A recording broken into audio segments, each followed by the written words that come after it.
Hello बच्चों, चलिए प्रश्न पढ़ते हैं। प्रश्न दिया है, निम्नलिखित में कौन सी सबसे मजबूत उपास्थि है? विकल्प ए है हाईलाइन उपास्थि, विकल्प बी है व्हाइट फाइब्रो उपास्थि, विकल्प सी है इलास्टिक उपास्थि तथा विकल्प डी है वायलेट फाइब्रो उपास्थि। तो इस प्रश्न में हमसे उपास्थि के विषय में पूछा गया है और हमें बताना है कि सबसे मजबूत उपास्थि कौन सी होती है। यहाँ पर जो विकल्प दिए हैं उनमें से।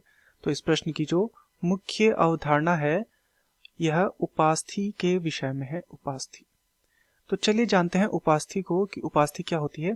तो उपास्थि जो है यह एक प्रकार का कंकाली संयोजी उतक है। कंकाली संयोजी उतक, तो कंकाली संयोजी उतक के अंतर्गत अस्थि और उपास्थि दोनों आते हैं।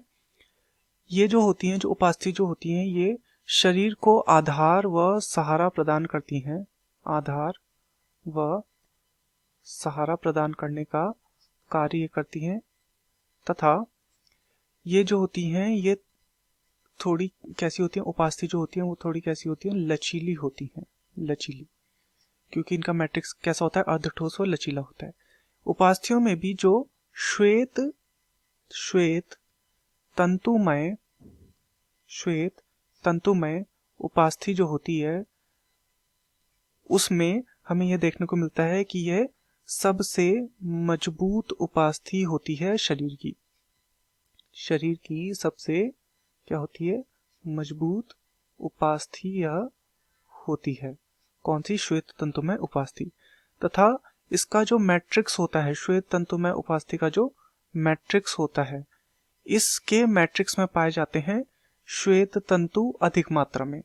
इसी कारण से इसका नाम क्या पड़ गया? इसका नाम पड़ गया श्वेत तंतुमय उपास्थि।